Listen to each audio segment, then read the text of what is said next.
नेपालको शेयर बजार पछिल्लो समय ग्रोथको सिचुएसनमा छ, अघि बढिरहेको छ। लकडाउन सकिएपछि जे सिनारियो देखिएको छ क्यापिटल मार्केटको, त्यसले लगानीकर्ताहरूमा अलिकति आँट, अलिकति साहस र अलिकति मनोबल वृद्धि गरेको अवस्था चाहिँ पक्कै पनि छ। किनकि कारोबार रकम नियमित 10 अर्ब 8 अर्ब एभरेजमा 7-8 अर्बको कारोबार त नियमित जस्तो पछिल्लो समय देखिएको छ। हामी यही विषयमा कुरा गर्छौँ र हामीसँग कुराकानी गर्नका लागि यति बेला स्टुडियोमा उपस्थित हुनुहुन्छ दिनेश हुमागाईज्यू, जो चाहिँ शेयर विश्लेषक हुनुहुन्छ र एउटा लगानीकर्ता पनि हुनुहुन्छ। यहाँलाई हार्दिक स्वागत। नमस्ते। पछिल्लो समयको शेयरको जुन कारोबार छ यो हेर्दाखेरि सन्तोषजनक छ है। अहिले जुन चाहिँ 1 वर्ष अगाडिको जुन कारोबार रकम टर्नओभर थियो र अहिलेको टर्नओभर हेर्दा चाहिँ नि मान्छेहरूको हातमा अनलाइन गएको र ट्रेडिङ चाहिँ धेरै भएको र यो कारोबार रकम चाहिँ तपाईको सन्तोषजनक नै भन्नुपर्छ। यो कारोबार रकमलाई धेरै नै राम्रो भन्नुपर्छ। यो अनलाइन जुन कारोबार आयो लकडाउन लगत्तै, लकडाउन अघिसम्म 30-32 हजारले मात्रै अनलाइन सिस्टमबाट कारोबार गर्थे। अहिले 3.5 लाख 4 लाखको हाराहारीमा चाहिँ अनलाइनबाट कारोबार गर्ने अब यो हामी त्यसो भन्न सक्छौँ कि अब यो ठ्याक्कै अनलाइनमा गएको कारणले चाहिँ यो लार्ज स्केलमा कारोबार हुन थालेको हो, कारोबार टर्नओभरको आधारमा हामी त्यसरी भन्न सक्छौँ। यसलाई यसरी हेर्नुपर्छ। यो तपाईको चाहिँ अहिले विश्व नै तपाईको डिजिटलाइजेसनमा गइरहेछ। तपाईको हरेक मान्छेको हातमा मोबाइल छ, मोबाइलबाट धेरै कामहरू चाहिँ भइरहेको हुन्छ। हामीले मोबाइलबाट चाहिँ तपाईको कतिपय चिजको चाहिँ पेमेन्ट मोबाइलबाटै गर्ने हैन। अब तपाईको चाहिँ धेरै चिजहरू छ। अब यो लकडाउनको बिचमा चाहिँ के भयो भने कतिपय मान्छेहरूको अफिसको काम पनि घरबाटै गर्ने, अब ल्यापटपहरूबाट धेरै कामहरू हुने अहिले त्यो देखिरहनु भएको छ। र मान्छे चाहिँ के भयो भने प्रविधि चाहिँ मैत्री हुन खोज्यो, किनकि डिस्टेन्स मेन्टेन्स पनि हुने त्यसले हैन। घरबाटै काम गर्न मिल्ने भएकोले कारणले गर्दाखेरि चाहिँ धेरै मान्छेहरू चाहिँ यो अनलाइनबाट प्रति चाहिँ उहाँहरू अलि इच्छुक बढी हुनुभएको र उहाँहरूले चाहिँ अहिले अनलाइन ट्रेडिङ गर्न थाल्नु भएको कारणले गर्दाखेरि यो पछिल्लो अवस्था आएको चाहिँ पक्कै पनि हो। यसले बजारलाई एक्सपान्ड गर्नको लागि निकै मद्दत गरेको छ अनलाइन एकदम प्रणाली। एकदम यहाँले पनि प्रत्यक्ष रूपमा यहाँ लगानीकर्ता हुनुहुन्छ, प्रत्यक्ष रूपमा हेरिराख्नु भएको छ, धेरै चासो चाहिँ बढेको छ अहिले। अब यो प्रभाव हुनसक्छ सर्ट टर्मको लागि, किनभने कोरोनाको कारणले गर्दाखेरि अन्य सेक्टरमा लगानी गर्ने सिचुएसन रहेन, अथवा ब्याङ्कको लिक्विडिटीको कुराले पनि अलिकति बजार बढ्नलाई हेल्प गर्यो भनिन्छ। यी सबै कुराहरू मिलेर भएको हो कि होइन? अब साँच्चै नेपालको क्यापिटल मार्केट बुस्ट भएको हो? अब तपाईँले भन्नुभएको कुरो धेरै यो चाहिँ सही हो। अब नेपालको क्यापिटल मार्केट जुन रूपमा जानु पर्थ्यो, यसका चाहिँ जुन रूपको चाहिँ सस्टेनेबल हुनको लागि नियामक निकायदेखि लिएर योसँग रिलेटेड स्टेक होल्डर्सहरूले चाहिँ नि गर्नुपर्ने कार्यहरू गर्दै गएको भए एकदमै ठिक हुन्थ्यो। तर कता कता कहीँ न केही कमी कमजोरीहरू छ। रह्यो कस्तो भने नेपाली इन्भेस्टर एज अ म इन्भेस्टर एउटा भए, म विगत 20 वर्षदेखि यो क्यापिटल मार्केटमा लागिराखेको छु। हाम्रो स्वभाव, नेपालीको स्वभाव के छ कि तपाईँ आफै पत्रकार हुनुहुन्छ है, एउटाले पत्रकारिताबाट राम्रो गर्यो भने अरू सबै पत्रकारितामा आउने, अनि लास्टमा कसैले काम नपाउने। एउटाले गोलबडा खेतीबाट चाहिँ नि 2 लाख कमाएर भनेपछि गाउँभरिका सब गोलबडा खेती गर्न लाग्ने, अनि त्यो त तपाईँको चाहिँ के चाहिँ डिमान्ड र सप्लाईले चाहिँ क्रिएट गर्ने हो मार्केट त हैन। अनि सप्लाई धेरै भइदिन्छ, अनिखेरि तपाईँ चाहिँ डिमान्ड चाहिँ कम भइदिएपछि त्यस्तो हुने कन्डिसन हुन्छ। र अहिले बिचमा तपाईँले अघि कुरो उठाउनुभयो, लकडाउन पछि चाहिँ एउटा मेजर फ्याक्टर भनेको अब तपाईँको चाहिँ लिक्विडिटी चाहिँ ब्याङ्कमा प्रशस्त मात्रामा थुप्रियो, किनकि बिजनेसको सेक्टरहरू जुन चाहिँ प्रोजेक्टहरू बिजनेस चाहिँ अगाडि जानका लागि जुन थियो ती चाहिँ सबै रोकिए। अब हाम्रो देश त तपाईँलाई थाहा छँदैछ, धेरै चाहिँ हाम्रो आयातमा चाहिँ भर पर्ने देश हो। 90% आयात हुन्छ जस्तो लाग्छ मलाई हाम्रो देशमा। अब मलाई जहाँसम्म लाग्छ नेपालमा जुन पर्यटकहरू छन् यहाँ आउने भन्दा नेपालीहरू चाहिँ बाहिर गएर चाहिँ अझ बढी चाहिँ हामी घुमफिरमा खर्च गर्छौँ होला जस्तो लाग्छ। ती सबै कुरा रोकिएको कारणले ब्याङ्कमा लिक्विडिटी चाहिँ अत्यधिक भयो र ब्याङ्कले पनि कतिपय उनीहरूले पनि अब भन्नु त्यो लिक्विडिटी त चलाउनु पर्यो। उनीहरूले पनि विभिन्न अफरहरू ल्याए, सेयर लोनमा चाहिँ दिने चिजहरू चाहिँ नि अगाडि आयो र पछिल्लो कन्डिसनमा तपाईँको राष्ट्र ब्याङ्कले पनि केही सेयर लोनलाई चाहिँ सहजता गराइदिएर 70% सम्मको चाहिँ 180 डेज थियो, 120 डेजमा झार्दिनाले यी कुराहरूले पनि बजारलाई चाहिँ अलिकति बुस्ट गर्नको लागि सहयोग चाहिँ गरेकै हो। आएको निफ्राकै कुरा गरौँ, निफ्राको 100 रुपियाँमा लिस्टेड भएर आयो, भाउ पुग्यो 500-600। अब तपाईँले त्यो देखिरहनु भएको छ निफ्राको क्यापिटलाइजेसन कति भन्दा 1 खर्ब पुग्यो, 20 अर्बको 5 गुणा बढेर गयो होइन। अनि त्यसले चाहिँ के समग्र नेप्सेलाई नै तपाईँको निफ्राले नै 1-2 उचाल्दियो, 1-200 अङ्क उचाल्दियो।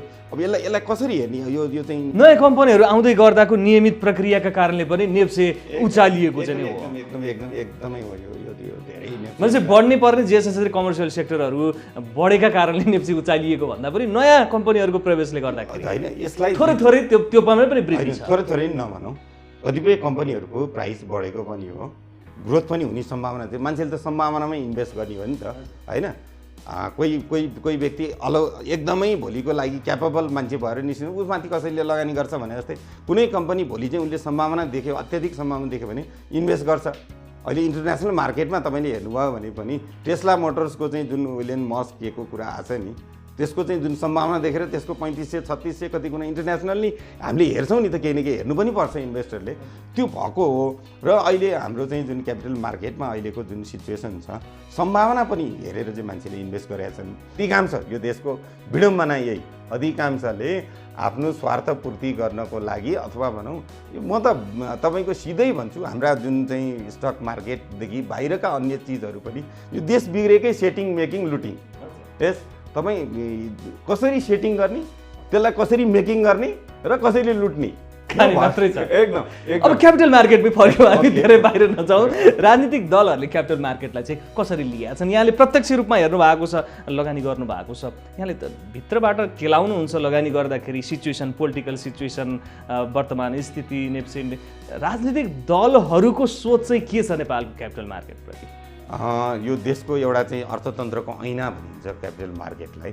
अहिले तपाईँ डेभलप कन्ट्रीहरूको चाहिँ उनीहरूको क्यापिटल मार्केट हेर्नुभयो भने कहिलेकाहीँ क्यापिटल मार्केट चाहिँ एकदमै डाउनफल भएको इतिहासहरू पनि छ। त्यो बेलामा पैसा इन्जेक्ट गरिदिएर त्यो क्यापिटल मार्केटलाई माथि ल्याइदिएको पनि अवस्थाहरू पनि छ। अब कहिलेकाहीँ धेरै बुम धेरै नै अचाकली बढ्यो भने त्यसलाई चाहिँ केही मेकानिजम ल्याएर अलिकति सस्टेन गर्ने पनि कतिपय देशमा हुन्छ। तर हामी कहाँ चाहिँ के छ भने तपाईँको राजनीतिक नेतृत्व नै अन्योलग्रस्त जस्तो देख्छ, जो चाहिँ स्टेक होल्डरहरू नै अन्योलग्रस्त जस्तो देखिन्छ। र अहिले पछिल्लो कन्डिसन चाहिँ केही मात्रामा प्रविधिको विकासले पनि होला, जस्तो कि सेवन तपाईँको चाहिँ स्टक एक्सचेन्ज पनि पहिला हेरी सुधार नभएको होइन, पहिला हेरी धेरै सुधार छ। लगानीकर्ता पनि पहिला हेरी तपाईँको चाहिँ धेरै उहाँहरू चाहिँ नि अलिकति शिक्षित भएर कतिपय कुराहरू चाहिँ बुझ्न थाल्नु भएको छ है। पहिला त अब कस्तो अवस्था थियो होला भने एउटाले चाहिँ झुक्यायो भने तपाईँ सिधै झुक्याइदिएर लानु छ, अहिले चाहिँ छैन। मान्छेलाई झुक्याउन ओर्न त्यति सजिलो छैन।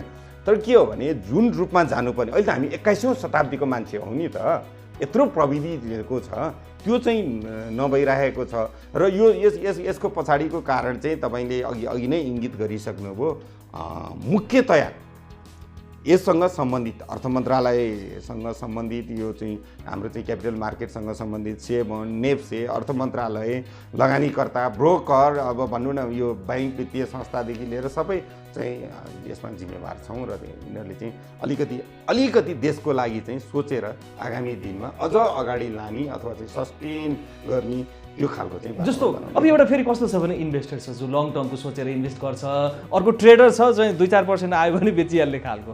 बजारलाई त्यसले पनि त इम्प्याक्ट पार्छ नि। होइन, यो दुइटै हुन्छ बजारमा, अन्तर्राष्ट्रिय बजारमा नि हुन्छ, ट्रेडर पनि हुन्छ, लङ टर्म इन्भेस्टर पनि हुन्छ, तपाईँको चाहिँ सर्ट टर्म इन्भेस्टर पनि हुन्छ, इन्टरनेसनल पनि यो हुन्छ। तर अहिलेको सिनेरियोमा गर्ने के यहाँले सामान्य एउटा लगानीकर्तालाई सुझाव दिनु पर्दाखेरि अहिले पछिल्लो समय नेप्से इन्डेक्स पनि उच्च बिन्दुमा छ, लगानीकर्ताको आकर्षण पनि ज्यादा छ, अहिले लङ टर्म गर्ने बेला होला कि सर्ट टर्म गर्ने बेला होला? तपाईँले राम्रो कम्पनी छान्नुभयो भने म एउटा उदाहरण दिन्छु।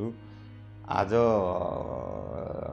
म 64-65 सालदेखि अलिक बढी मात्रामा एग्रेसिभ सेकेन्डरी बजारमा बढी मात्रामा लागेको, जबकि त्यो बेलामा बजार चाहिँ त्यो बेलाको कन्डिसनमा बुममै थियो है।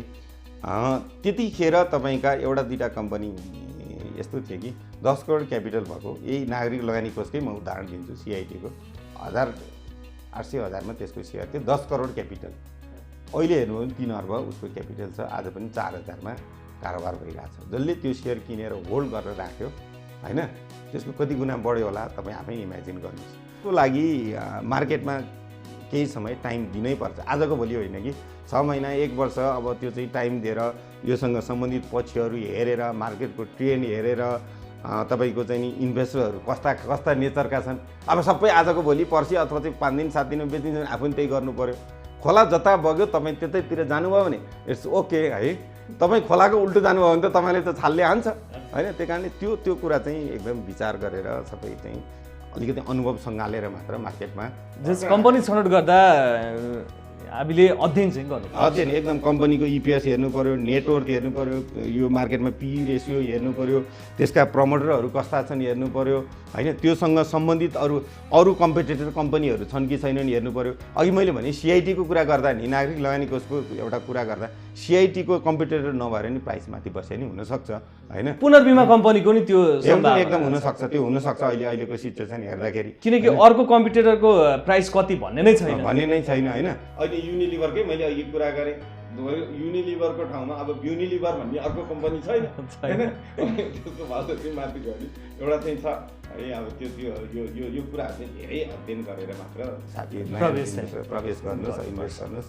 सेकेन्डरी बजारमा है मैले भन्न खोजेको सेकेन्डरी बजारमा चाहिँ त्यसरी प्रवेश नगर्नुहोस्, एकैचोटि हाम नपाल्नुहोस् भन्ने चाहिँ म सल्लाह दिन्छु। यहाँ हाइड्रो पावरका प्रमोटरहरूलाई चाहिँ के छ कि हाइड्रो पावरको जुन प्रोजेक्टहरू कम्प्लिट गरिरहेका छन् कतिपय साथीहरूले, उहाँहरूलाई ठुलो समस्या छ। यही कारणले गर्दा यसलाई चाहिँ म तपाईँकै यो पपुलर न्युज मिडिया मार्फत के भन्छु भने कमसेकम राज्यले आज विदेशबाट तपाईँको अरबौँको बिजुली किनेर हामीले ल्याइरहेछौँ। हाम्रै प्रमोटरहरूले, हाम्रै दाजुभाइहरूले, हाम्रै चाहिँ साथीभाइहरूले बनाएको त्यो बिजुली चाहिँ खेर जाने अवस्था देखिराखेको छ। त्यसलाई सिरियसली लिइदिनुहोस् है। अब तपाईँको प्रसारण लाइनमा समस्या छ, यो जग्गा नदिने भनिन्छ लोकलको, फेरि लोकल पोलिटिक्सले विभिन्न पार्टीले झन्डा उठाएर आउँछ। अब त्यो कहाँको डाँडाको जग्गा जहाँबाट चाहिँ तपाईँको प्रसारण लाइन लानुपर्ने हुन्छ आनाको हिसाब गर्छ। वनले चाहिँ वन मन्त्रालयले वनको रुख काट्न पाउँदैन, प्रसारण लाइन लान पाउँदैन भन्छ। यी आदि इत्यादि समस्यालाई चाहिँ राज्यले जेन्युइनली एकदमै सिरियसली होइन 1 घन्टा ढिलो सुतेर यो विषयमा छलफल गरौँ न राज्यले। भनेपछि समग्रमा राज्य पक्षको कमजोरीको कारणले गर्दाखेरि चाहिँ हाइड्रो पावरले समयमा प्रोडक्सन गर्न सकेको छैन, अनि समयमा प्रोडक्सन गर्न नसकेको कारणले लगानीकर्ताहरू चाहिँ अलिकति निरुत्साहिततातिर भएका हुन्। हामी यो निष्कर्ष निकाल्न सक्छौँ। त्यो हो, प्रोडक्सन गर्न नसकेका नि होइन, प्रोडक्सन गरे ट्रान्समिसन लाइन छैन। तपाईँले मैले अघि नै भनिहालेँ, प्रोडक्सन गरे ट्रान्समिसन लाइन छैन।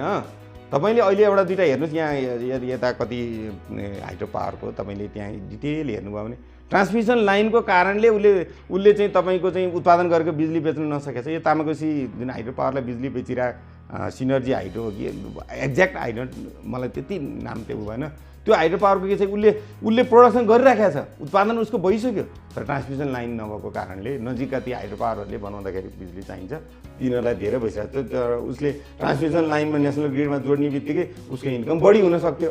र राज्य के छ कि तपाईँको हाइड्रो पावर जुन चाहिँ अहिले मार्केटमा आइपिओ आइरहेका छन्, अहिले ल्याउन लागिरहेका छन्, इक्रा रेटिङ पनि भइरहेको छ। कतिपय हाइड्रो पावरको तपाईँको एकदमै राम्रो भविष्य छ। अब अलिकति स्टक एक्सचेन्जको कुरा गरौँ। नेपालमा एउटा मात्रै स्टक एक्सचेन्ज छ, नेपाल स्टक एक्सचेन्ज नेप्से, जसले बारम्बार समस्या दिइरहन्छ। विकल्पको कुरा उठ्यो, यो उठ्नु जरुरी पनि थियो। तपाईँको के छ कि विदेशमा डेभलप कन्ट्रीहरूमा धेरै देशमा हेर्नुहोस् स्टक दुईवटा स्टक एक्सचेन्ज धेरैमा देखिन्छ। भित्तपत्र बोर्ड सुन्नु न, यो मैले तपाईँलाई भन्न खोजेकै नेप्सीले गरेको कमी कमजोरी लिएर लगानीकर्ता अथवा चाहिँ आम मान्छे गए, मान्छेले क्वेसन उठायो भने उसले भित्तपत्र बोर्डलाई देखाउँछ। भित्तपत्र बोर्डमा गइयो भने नेप्सीलाई देखाउँछ। अनि तपाईँको के छ कि यो अघिको कुरा उठ्यो नि, ब्रोकर ल बैङ्कलाई ब्रोकर लाइसेन्स चाहिँ दिनुपर्ने कुरो टड्काएर उठ्यो। बैङ्कलाई दिँदैन भने हामीलाई देऊ नि त। के 64 सालमा जब कि 5-7 करोडको दैनिक कारोबार हुने मार्केट अहिले तपाईँको चाहिँ 100 गुणाभन्दा बढी कारोबार भइरहेछ। अनि यही ब्रोकरहरू चाहिँ साथीहरूबाटै चाहिँ हामीले गर्ने होइन।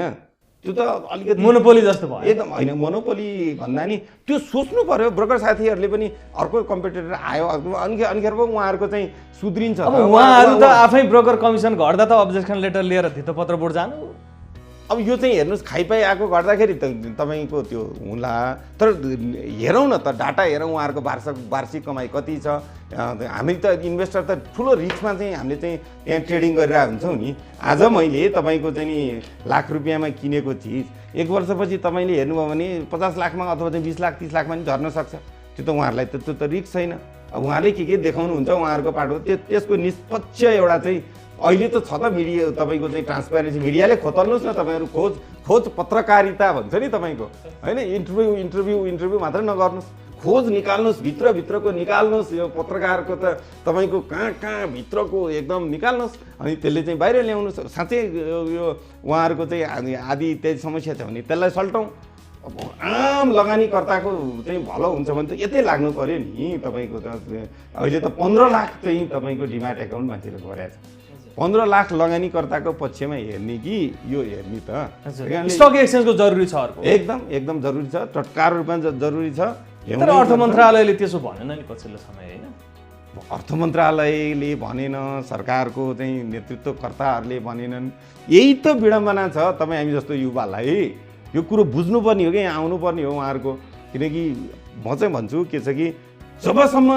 यो क्यापिटल मार्केटको राम्रो चाहिँ विकास हुँदैन क्यापिटल मार्केटको विकास हुनको लागि कम्पनीहरू तपाईँको चाहिँ विकास हुनुपर्छ ठुल्ठुलो कम्पनी मल्टिनेसनल कम्पनीहरू यहाँ आउनुपर्छ अनि मात्र क्यापिटल मार्केटको विकास हुन्छ मल्टिनेसनल कम्पनी आएर चाहिँ तपाईँको हाम्रो चाहिँ यो आयात निर्यातको जुन व्यापार छ अहिले यो प्रसङ्ग त्यहाँ जोडिएकोले मैले तपाईँलाई भने हामी निर्यात गर्ने चाहिँ देशको रूपमा चाहिँ अगाडि आउनुपर्छ अनि पो तपाईँको चाहिँ हाम्रो चाहिँ यो फुटबल लिगहरू हुन्छ वर्षै पछि महिनै पछि किन स्पोन्सर पाइन्छ होइन अनि पो तपाईँको चाहिँ ठुल्ठुला कार्यक्रम टेलिभिजनले प्रसारण गर्न सक्छ तपाईँले एड पाउनुहुन्छ किनकि हो त्यो विकास गर्नलाई तपाईँको यो यो यो यो अहिलेकोले खै ठेक्ला जस्तो मलाई लाग्दैन वास्तविक विकास चाहनेले त्यही खालको चाहिँ तपाईँको नियामक निकायमा पनि मान्छेहरू नियुक्ति गर्नुभयो त्यस्तो खालको चाहिँ म्यानपावरहरू चाहिँ राख्नु पर्यो होइन विदेशमा गएका छन् हाम्रा दाजुभाइ भने तिनीहरूलाई ल्याउनु पर्यो यहाँ त के छ कि एकदम जेन्युन यङ केटाहरू जुन चाहिँ छन् अथवा चाहिँ भन्नुहोस् पढे लेखेका मान्छे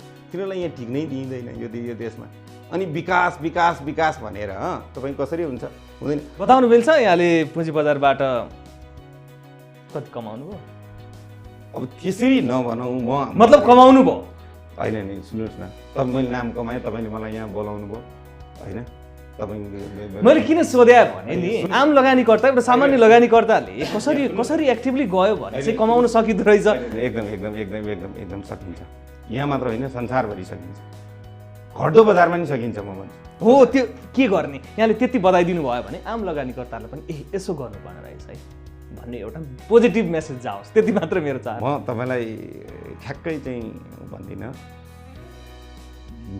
यो मार्केटसँगै रिलेटेड है भएको कारणले के भन्छु भने जब लकडाउन सुरु भएपछि मान्छेले पोल्ट्री फार्म गर्नेहरूले है अब होटेल चाहिँ केही पनि नहुने भयो भनेर कुखुरै हालेन है जसले कुखुरा हाल्यो तपाईँले मैले मासु किनेर खाएँ 430-40 पर केजीमा शुद्ध खाएँ अनि 430-40 रुपियाँमा चाहिँ कुखुरा मासु बेच्न पाइने भयो भनेर जम्मैले कुखुरा हालिदियो पछि 200मा आयो त्यो यो पनि के हो भने जो व्यक्ति चाहिँ क्यापिटल मार्केट खत्तमै भयो यो कम्पनीहरू खत्तमै हुन्छ अब यो कागजकै खोस्टो भने बेलामा इन्भेस्ट गर्नेले बढाए बेलामा राम्रो पैसा कमाउँछ अनि एकदम माथि अपमा भएको बेला आएकोले वेट गर्नुपर्ने हुन्छ मलाई जहाँसम्म लाग्छ मेरो आफ्नो व्यक्तिगत तपाईँले कुरा गर्दाखेरि चाहिँ के छ कि नेपालको पुँजी बजारको अहिले यी विविध तपाईँले सुनिहाल्नुभयो कहिले त्यो पत्रपोट कहिले नेप्से कहिले कम्पनी म आफै इन्भेस्ट गरेको कम्पनीमा चाहिँ म गएर धेरैचोटि बुझ्या हुन्छु कम्पनीमै गएर बुझाउँछु मेरो राम्रै इन्भेस्ट भएको हुन्छ मेरो सर्टेन पर्सेन्टेजमा इन्भेस्ट छ भने मैले एजीमा पनि म गएर मैले क्वेसन गरेँ हुन्छ तपाईँले के योमा यो तपाईँको रिपोर्टिङहरू गल्ती छ कहाँ के गर्नुभयो स्टाफ खटाउनु भएको छ कि छैन इभन यति शुद्ध माया हुन्छ कि तपाईँको कुनै संस्थाको त्यो सेयर किन्यो त्यसको गाडी रोडमा कुद्दाखेरि पनि यसमा त मेरो इन्भेस्ट भएको छ यसको गाडी त्यसरी अब त्यो ड्राइभरले जोडले हाँक्या देख्यो भने गाडी गराउँ जस्तो लाग्छ म पनि तेरो कम्पनीको चाहिँ इन्भेस्टर मालिक हो त्यो बिस्तारै हाँक्ने अब त्यो हुनु पर्यो लगानीकर्तामा नि भन्ने जस्तो मलाई लाग्छ र चुज गर्न सकियो भने तपाईँ घट्दो मार्केटमा पनि अवसर छ बढ्दोमा पनि अवसर छ बढ्दोमा पनि कहिलेकाहीँ चाहिँ तपाईँ के हुन्छ रङ कम्पनी पऱ्यो नचल्ने नि हुनसक्छ त्यो हुन्छ म आफू व्यक्तिगत रूपमा भन्दा चाहिँ म स्टक मार्केटमा म आएर म आफू खुसी नै छु साथीहरू बनाएका छन् तपाईँहरू जस्तो मान्छे सन्तुष्ट एकदम म अब हामी अन्तिममा छौँ समग्रमा नेपालको पुँजी बजारलाई नेपालको क्यापिटल मार्केटलाई एउटा सुन्दर क्यापिटल मार्केट बनाउनको लागि के गर्नुपर्ने देख्नुहुन्छ यहाँ ठ्याक्कै 2-3वटा पोइन्ट यो गर्यो भने चाहिँ सुधारिन्छ यो गर्यो भने चाहिँ लगानीकर्ताको जुन पक्षमा छ नि यो जान्छ म चाहिँ कस्तो सोध्छु भने हजुरले एकदम अन्त्यमा राम्रो क्वेसन सोध्नुभयो। एकैचोटि 1 को 2, 2 को 3 भन्दा नि सस्टेन होस् भन्ने चाहिँ मेरो चाहिँ धारणा। आज क्यापिटल मार्केट 2500 को इन्डेक्स छ अथवा चाहिँ सर्टेन कम्पनीहरू 500 मा छन् भने त्यो 500 बाट उसको 1 वर्ष अलिकति केही दुःख सुख पर्यो भने 450 मा होला, फेरि 550 होस् अथवा बिस्तारो ग्रोथै हुँदै जाओस्, अथवा 600 होस् अथवा पछि बिस्तारो होस्, अनि उसको चाहिँ के क्यापिटल बढ्यो भने अलिकति घट्ला, डिभिडेन्ड दिँदा अलिकति घट्ला, अलिकति बढ्ला, त्यसरी जाँदाखेरि चाहिँ त्यो सस्टेन हुन्छ भन्ने लाग्छ। अझ बुम बुम अफ्रिदीले छक्का हाने जस्तै तपाईँ क्रिकेट पनि हेर्नुहुन्थ्यो होला, सहिद अफ्रिदी कि 6 छक्का छुड्दिने कि 0मै आउट भइदिने होइन, त्यो खालको चाहिँ त्यति सस्टेन हुँदैन। र यो सस्टेन मार्केट बनाउन चाहिँ राज्यको ठुलो दायित्व हुन्छ। गर्नु भन्ने के राज्यको दायित्वभित्रको मैले अघि नै भने तपाईँलाई भने यो ब्रोकर सङ्ख्या एकदमै कम छ, यो बढाउनुपर्छ। यो बढाउनुपर्छ। ब्रोकर सङ्ख्या ब्रोकर अर्को 100-150 ब्रोकर थप्नुपर्छ, सँगसँगै ब्याङ्कलाई ब्रोकर लाइसेन्स पनि दिनुपर्छ। र गाउँ गाउँमा जुन ब्रोकरको चाहिँ एजेन्टहरू खटाउने हुन्छ त्यो पनि हुँदैन। हेर्नुहोस् सेकेन्डरी बजारमा आउँदाखेरि म सेकेन्डरी बजारमा आएर ठुलो लस पनि बेहोरेको मान्छे। आउनुभन्दा पहिला सर्टेन कुराहरू धितोपत्र बोर्डले ट्रेनिङहरू राखोस्, बजार सम्बन्धी जानकारीहरू राखोस्, डिस्प्लेहरू राखोस्, लगानीकर्तालाई बरु शुल्क लियोस् न, 1000-2000 शुल्क तिरेर त्यहाँ ट्रेनिङहरू लिनुपर्ने त्यो टेक्निकल मान्छेहरू त विदेशबाट हायर गरोस् अथवा कोही ल्याओस् न होइन, त्यो चाहिँ आएर त्यहाँबाट चाहिँ अनिखेर मात्र सेकेन्डरी बजारमा प्रवेश गर भनेर म भन्छु कतिलाई होइन। अब यो चाहिँ के छ कि मार्केट बढ्यो राम्रो बनाउने भनेर भनिएको छ, त त्यसको तपाईँको वास्तविक पिलरै जगै राम्रो छैन भने तपाईँले जति राम्रो बनाउनुहोस् भोलि त्यो चाहिँ अलिकति ड्यामेज हुने सम्भावना बढी हुन्छ। हामीले राम्रो पक्षबाट अप्टिमिस्टिक भएर सोच्दै गयौँ भने आगामी दिन हाम्रो उज्जवल छ, उज्जवल बनाउनुपर्छ। अब तपाईँले नबनाए कसले बनाउने, अहिले नबनाए कसले बनाउने, कहिले बन्ने भन्ने त एउटा छ नि त। अहिले नबने कसले बन्ने, मैले नगरे कसले नगर्ने समय दिनुभयो भने म यहाँ आएर चाहिँ आम लगानीकर्ता एउटा चाहिँ भन्नु नि युवा जोस जाँगर भएका सबै लगानीकर्तालाई मेरो विचार राख्ने अवसर दिनुभयो, यसको लागि धन्यवाद। Thank you so much.